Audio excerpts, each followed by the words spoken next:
Before I dive in, kindly hit the subscribe button. During my son's engagement party on our yacht, his fiancée cornered me near the stern deck, champagne in hand, and whispered with a smile that never reached her eyes. "Transfer $2 million to my account by Monday, or I'll tell everyone you assaulted me in your office last month." I calmly reached into my jacket pocket, pulled out a small device, and pressed play. Her scream cut through the jazz music and cocktail laughter like a knife. The party ended in 15 minutes, but I should start from the beginning. The call came on a Tuesday afternoon in March. I was reviewing acquisition papers for a Lamborghini dealership in Buckhead when my phone lit up with Michael's name. My son rarely called during business hours. He worked as an accountant for a mid-sized firm downtown, kept regular hours, took his lunch at noon. This was unusual. "Dad, are you free tonight?" Michael's voice carried an unfamiliar brightness. "I need to introduce you to someone special. Her name is Natasha. We met 2 months ago at a charity gala. And Dad, she's incredible. I think this might be it." My pen stilled over the contract. 2 months wasn't long, but Michael was 28, thoughtful, careful with decisions. If he wanted me to meet her, it meant something. "Of course, son. Come by the house around 7. I'll order from that steakhouse you like." After we hung up, I sat back in my leather chair and looked out at the Atlanta skyline. Michael had dated before, but never with this urgency in his voice. His mother, Catherine, had passed 6 years ago from cancer. In that time, I'd watched my son navigate grief, build his career, stay cautious about relationships. This sudden enthusiasm felt both wonderful and unsettling. That evening, they arrived precisely at 7 o'clock. Michael came through the door with nervous energy, straightening his tie twice in the entryway. The woman beside him moved with practiced grace. Her designer dress probably cost more than most people's monthly rent. Dark hair fell in perfect waves past her shoulders. Her handshake was firm, calculated, and her smile stayed frozen in place. "Mr. Morrison, I've heard so much about you." She had a slight accent, Eastern European, maybe. "Michael talks about your success constantly. This home is stunning." Her eyes didn't admire. They appraised. She moved through my living room like a prospector surveying a claim, pausing at the Steinway piano, the collection of vintage photographs, the credenza that had belonged to Catherine's grandmother. Before I could offer a tour, she was photographing everything with her phone. "Natasha has an incredible eye for interior design," Michael said quickly. "She actually has a fashion and lifestyle Instagram. Over 300,000 followers." How impressive. I led them to the dining room where dinner was already set. That's quite an audience. During the meal, I learned Natasha claimed to be a fashion influencer and consultant. She mentioned brand partnerships, exclusive events, trips to Paris and Milan. Michael hung on every word, barely touching his steak. But I'd built 3 successful dealerships by reading people, and something in her performance felt rehearsed. Too smooth, too practiced. Then the question started. "Michael mentioned you own multiple dealerships," she said, cutting her asparagus with surgical precision. "The luxury market must be quite lucrative, especially in Atlanta. It has its good years and challenging ones." She smiled. "But you must do well. This neighborhood, Brookhaven, isn't exactly affordable. And Michael showed me photos of your lake house." "That's just a weekend place," Michael interjected, looking uncomfortable. Still, she continued, reaching over to touch Michael's hand. "It shows what hard work can build. That's so important for family security. Michael and I have been talking about starting a family soon. Having a strong foundation matters, don't you think?" The implication hung in the air like humidity before a storm. I took a slow sip of wine, choosing my words carefully. Building security takes time. Michael's doing well in his career. Of course, but family helps family. Natasha's eyes locked onto mine. That's what makes some families so successful. They support each other's dreams, invest in each other's futures. Michael shifted in his seat. We're figuring things out, Dad. Just taking it step by step. But Natasha wasn't finished. She mentioned her student loans, then wondered how I handled estate planning. She complimented the wine, then asked what vintage cars cost. She praised Michael's work ethic, then noted how expensive childcare would be in good neighborhoods. Every question was a probe. Every compliment was bait. When they finally left around 10 o'clock, Natasha hugged me at the door, leaning close. Thank you for being so welcoming. Michael's lucky to have such a generous father. I'm sure we'll be seeing a lot more of each other. Michael's goodbye was distracted, eager to leave. I watched their taillights disappear down the street. Natasha, already on her phone before they'd even left my driveway. I spent the next morning unable to focus on work. Every detail from dinner replayed in my mind. The way she'd photographed my home without asking permission. The pointed questions about money and property. Michael's discomfort, his silence during her financial interrogations. It felt wrong, familiar, like recognizing a scam I'd seen variations of throughout my years in business. By Wednesday afternoon, I'd made a decision. I called James Chen, a friend who ran background verification services. We'd known each other for 15 years through various business networks. James, I need a favor. Unofficial. It's about my son's girlfriend. He didn't ask why. Send me her information. The callback came Thursday morning. Richard, this is completely off the record. Understand. I understand. Natasha Vulov. Real name is actually Natasha Kovac. Changed legally 3 years ago. Currently lists an address in Midtown, but she was evicted from a luxury apartment in Buckhead 8 months ago. Monthly rent was $4,000. She's carrying $62,000 in credit card debt across 9 cards. All maxed. 3 collection agencies have active judgments against her. My hand tightened around the phone. $62,000. James continued. There's more. She started bankruptcy proceedings last year but never completed them. And Richard, her Instagram? Most of those brand partnerships are fake. She buys followers and engagement. The luxury lifestyle is smoke and mirrors. After hanging up, I sat motionless in my office. $62,000 in debt, evicted, 3 lawsuits. But online, she projected wealth and success. The engagement talk, the family planning, the pointed questions about my assets. She wasn't marrying Michael. She was marrying access to what she thought he had, or more accurately, what she knew I had.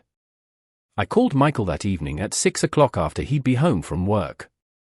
Son, we need to talk about Natasha. I had someone look into her financial background.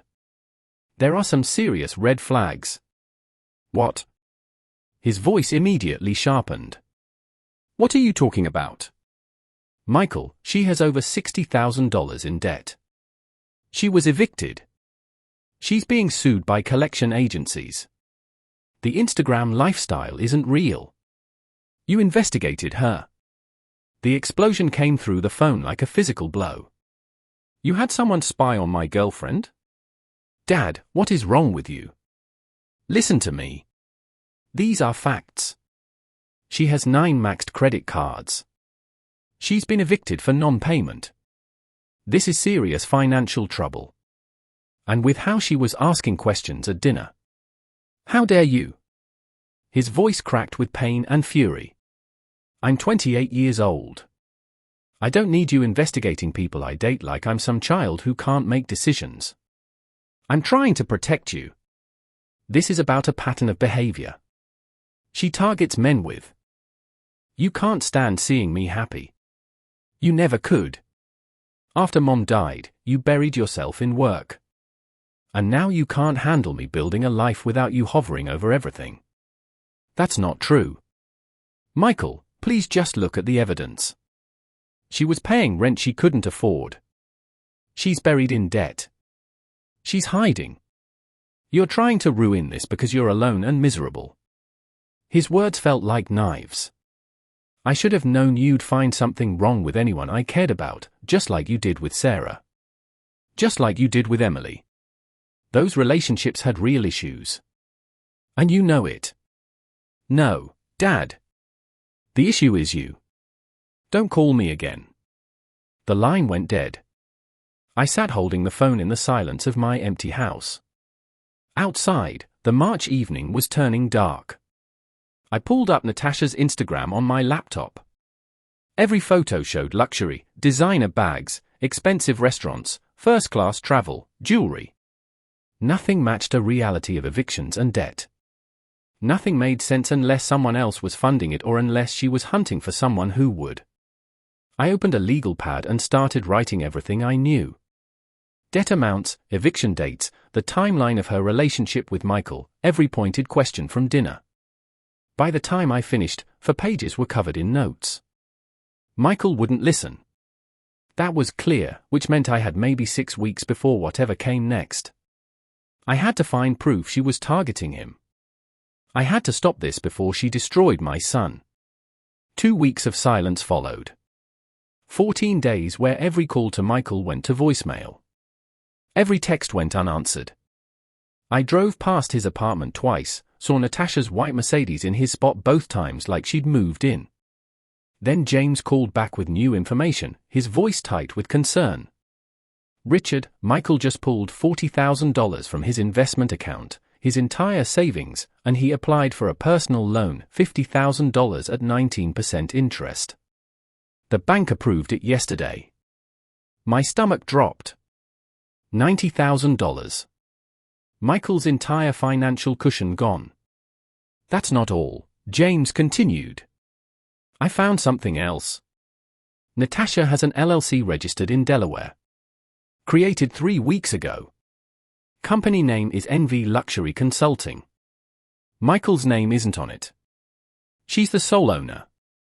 What's the business supposed to be? According to the filing, fashion consulting and brand development, but Richard, there's an offshore account connected to it.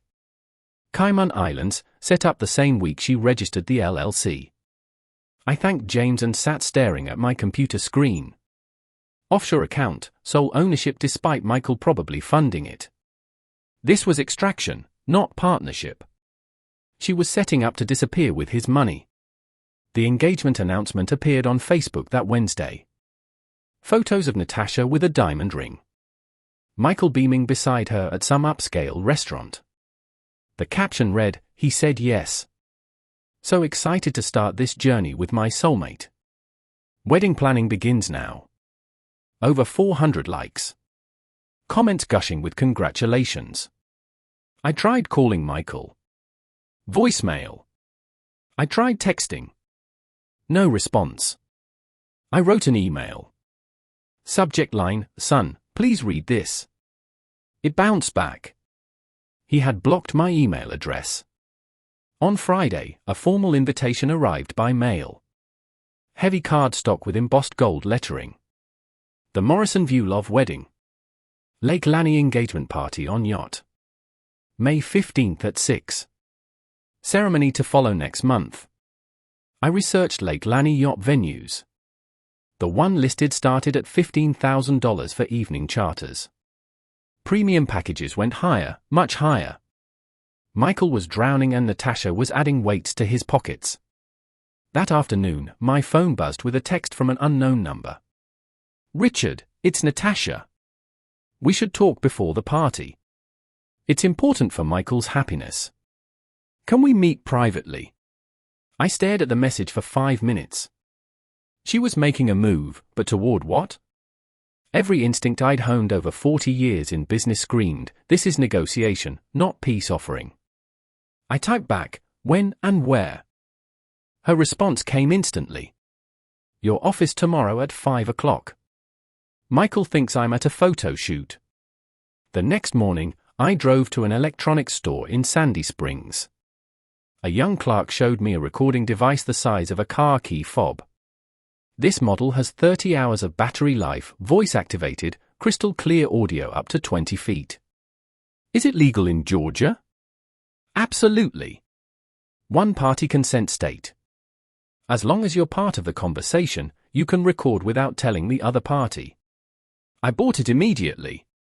In my car, I practiced activating it. A small button on the side, a brief blue light, then nothing. I recorded myself reading directions aloud, played it back. Perfect clarity. Natasha arrived at my office at 5 sharp, wearing designer jeans and a cashmere sweater. She looked younger, softer, deliberately vulnerable. I activated the recorder in my jacket pocket before letting her in. The blue light blinked once. "Richard, thank you for seeing me." Her smile was apologetic. "I know things got tense. That wasn't how I wanted us to start our relationship as family." I gestured to the chair across from my desk. "What did you want to discuss?" She settled in, accepted a bottle of water, and her expression turned gentle. "Michael's been stressed. This distance between you is breaking his heart. I wanted to see if we could fix things before the engagement party." "I appreciate that." I kept my voice neutral. "Michael matters more than any disagreement." She nodded, relief washing over her features. "I'm so glad you understand." Her pause was calculated. "There is one thing. Michael's been worried about money. The wedding costs more than we planned. And with starting the business, the test, probing my willingness to provide money before revealing the real demand." "What business?" I asked. "Oh, the consulting firm. NV Luxury. We're investing in it together. Michael's putting in capital. I'm providing the expertise and client base. It's going to be amazing." She lied smoothly. No mention of her being the sole owner. No mention of the offshore account. "That sounds ambitious," I said carefully. "It is, but we need proper funding." Her voice stayed light, but her eyes were calculating. "I wondered if you might help us get started. An investment from you would mean so much to Michael." "How much are we talking about?" She smiled. "Well, we'd need about $200,000 for the first year. Marketing, office space, inventory, staff. But it would be an investment, not a gift. You'd get returns. I'll need to see a full business plan. Let me think about it." Her smile tightened. Not the answer she wanted. "Of course, but the engagement party is next week. Having your support confirmed would make Michael so happy. Could we maybe discuss a preliminary amount? Even just $100,000 to start. Let's see how the party goes first," I said. "Focus on celebrating your engagement." She left 10 minutes later, frustration barely masked behind her smile. After her taillights disappeared, I sat in my darkened office and played back the recording.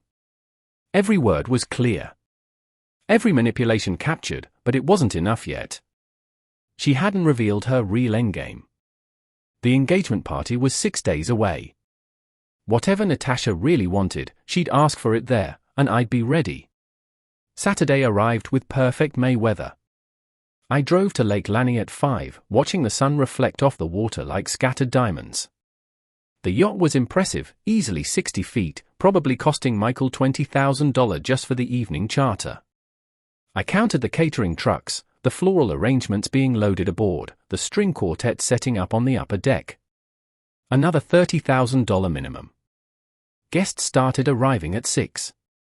Michael's friends from college, co-workers, people I recognized from various social circles. Everyone dressed for an upscale event. I watched Michael greet people near the gangway, looking happy but tired. He'd lost weight. The stress was visible in his face. Natasha held court on the main deck, her engagement ring catching light with every gesture. She wore white, of course, establishing herself as bride-to-be. Her laugh carried across the water, performative and bright. My phone buzzed, upper deck private. "Now. Come alone."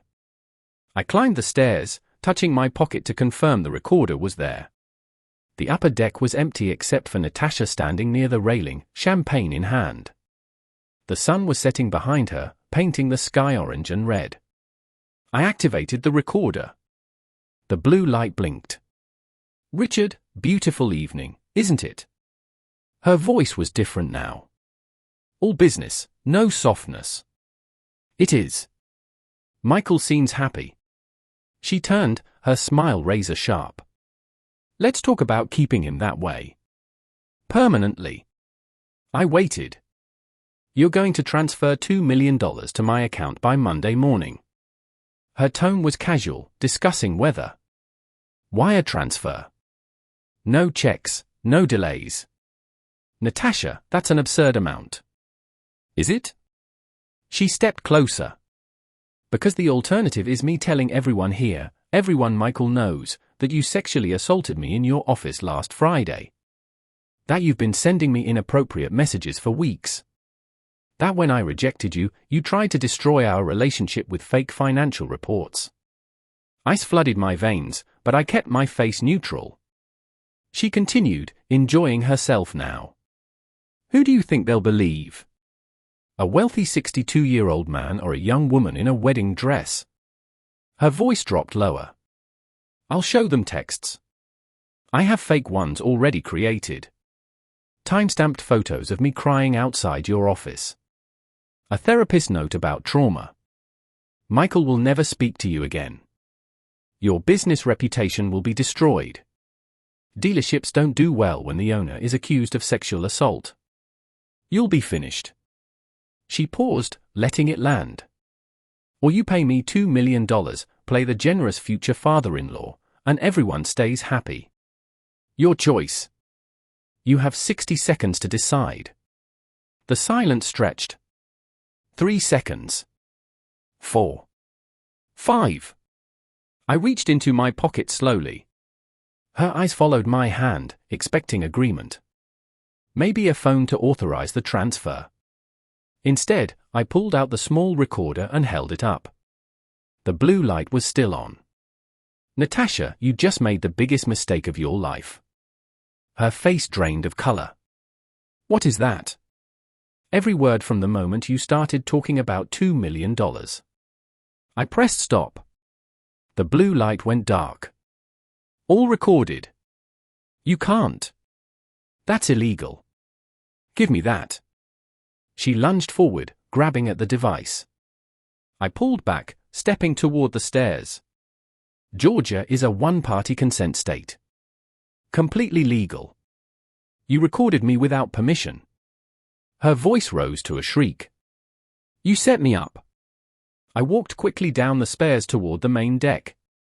She followed, still reaching for my arm. Richard, wait. Please, we can work this out. I didn't mean. The string quartet had just finished a song. The main deck was full of guests, conversations humming. I walked straight to the sound system where the hired DJ was setting up for dancing. I need you to play this through your speakers.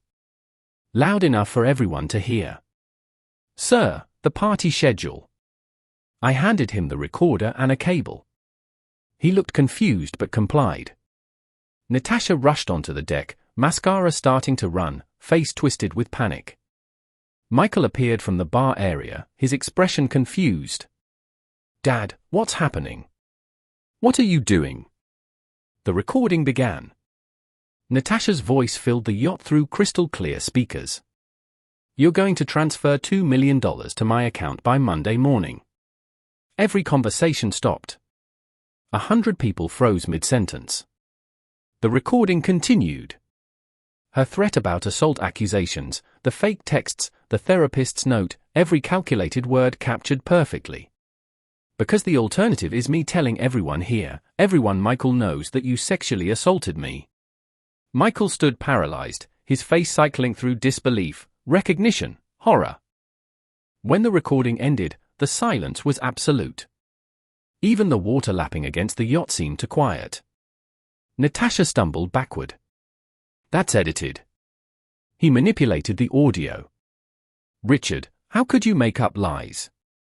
I pulled out my phone, opened my email, and forwarded the original file to my lawyer, to James, to 3 other witnesses. All with metadata. All with timestamps. Unedited. Michael, I said quietly. There's more you need to know. But not here. Michael stared at his fiancée, then at me, his voice breaking. Tell me you faked that recording. Tell me this isn't real. Natasha's mouth opened. But no convincing lie emerged.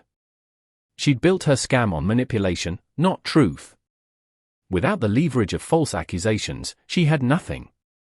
One of Michael's friends near the front called out, "I heard what I heard. That woman just tried to blackmail you for $2 million. Michael turned to Natasha, tears starting to form. Was any of it real? Did you ever actually love me? She couldn't answer. The truth was too ugly. Michael looked at me and for the first time in 6 weeks really saw me. Dad, I'm so sorry. I should have listened. The engagement party dissolved within 30 minutes. Guests left in uncomfortable clusters, whispering.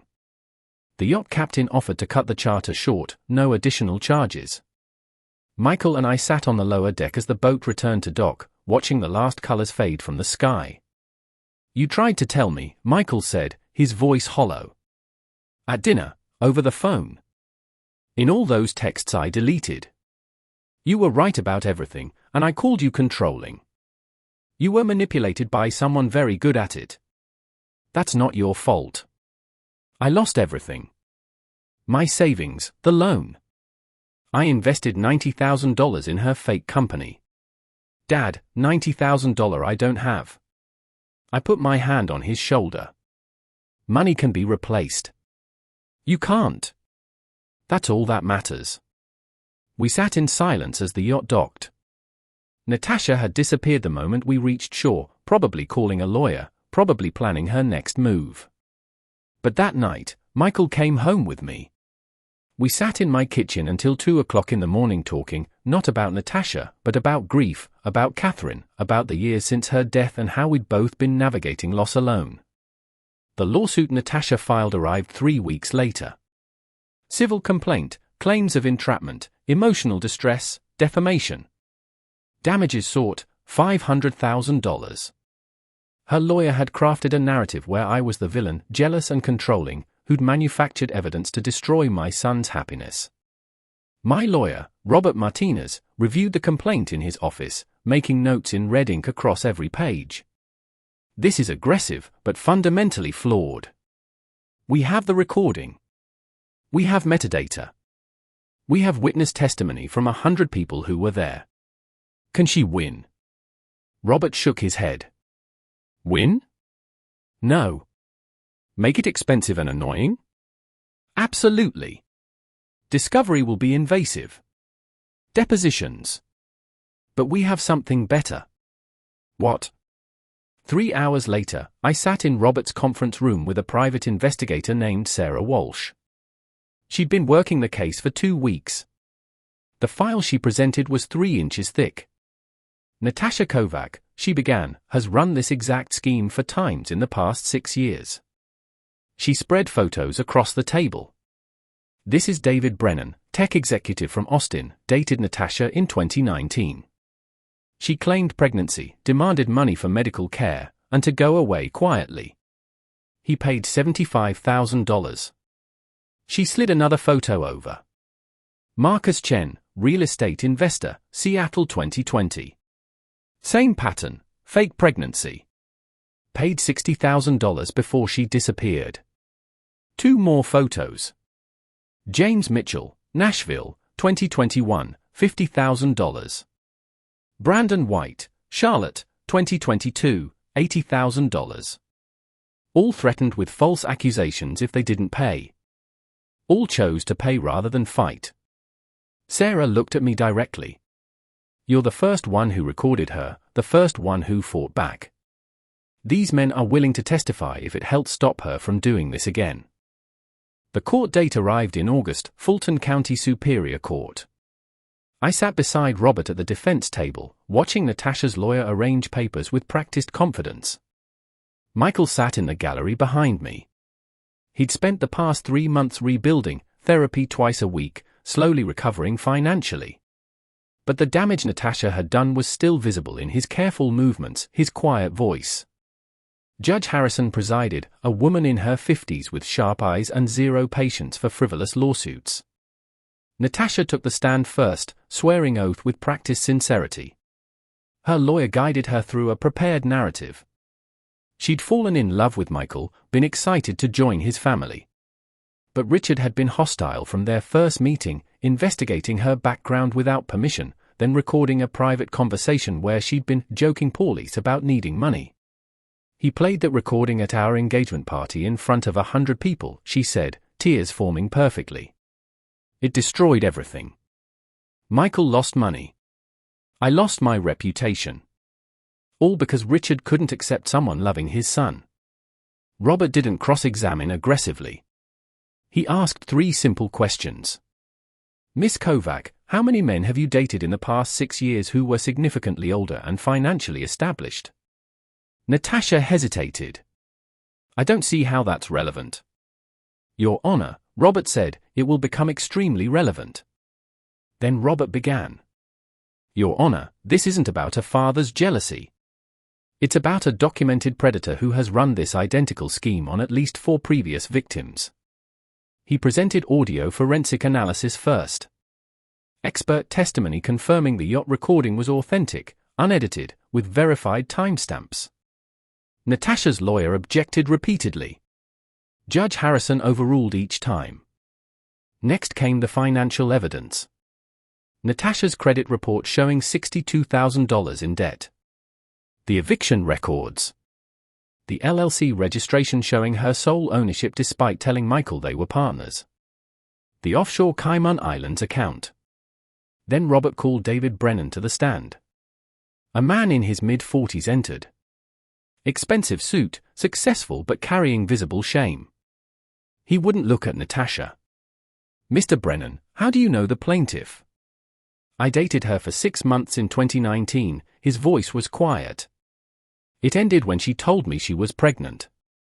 Said it was mine. Then she needed $75,000 for medical care and to go away quietly or she'd tell my ex-wife during our custody dispute. What did you do? I paid. He produced bank records, text messages where Natasha explicitly demanded money. Before I continue this story, kindly hit the subscribe button if you haven't. 2 weeks after I paid, she texted that she'd miscarried. Then she disappeared, changed her number, moved. Gone. The courtroom was silent. Michael made a small sound behind me. Robert continued methodically. Marcus Chen testified next. Then James Mitchell. Each told the same story. Fake pregnancy or assault threat. Demand for money. Payment.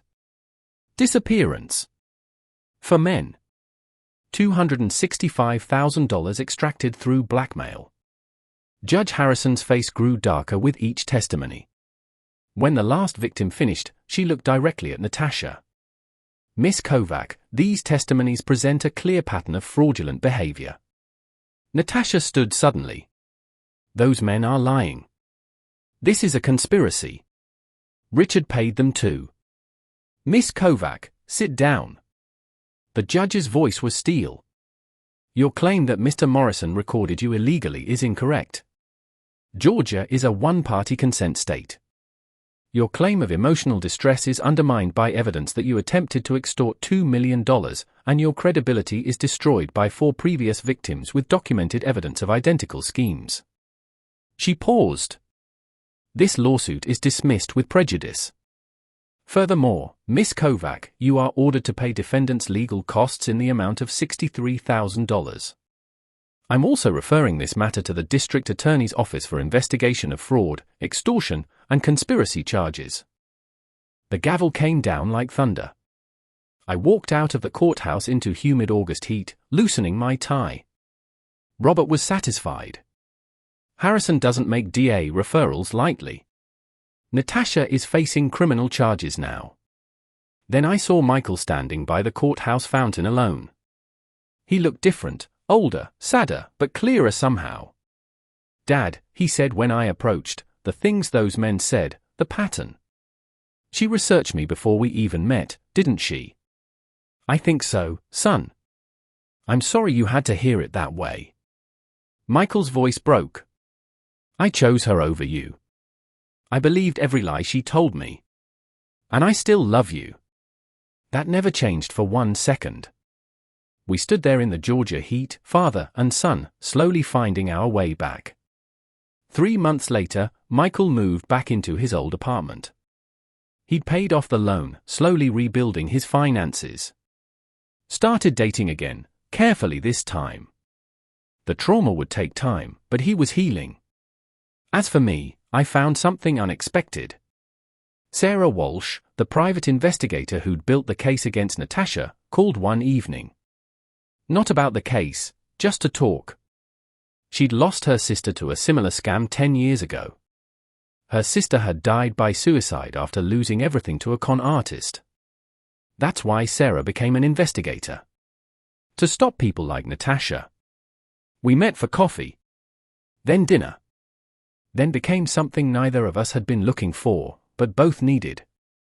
On a cool November evening, Michael joined Sarah and me for dinner at my house. The same dining room where I'd first met Natasha. But this time, everything felt different. Genuine. Real. I want to propose a toast, Michael said, raising his glass. To Dad, for not giving up on me when I gave up on you. For standing between me and disaster, even when I hated you for it. That's not control. That's love. My throat tightened. You're my son. I'd do it again every time. Michael continued. And to teaching me that real love sometimes means telling hard truths, being patient when everything says to give up, and fighting for people even when they can't see the danger. We clinked glasses and I looked around. My son, healthy and learning. A woman I cared about beside me. A future built not on revenge, but on protecting what matters most. The last I heard, Natasha had fled Georgia before her criminal trial, skipping bail. She disappeared, probably running the same scheme in another state with different names. Part of me wanted justice. But the bigger part just wanted her gone from our lives. Because the real victory wasn't destroying her. It was this, Michael safe, my family whole, and learning that sometimes protecting someone you love means standing firm when the whole world tells you to walk away. That's what fathers do. That's what love means. Thank you for following me on this journey. Kindly hit the subscribe button and leave your comments and thoughts below.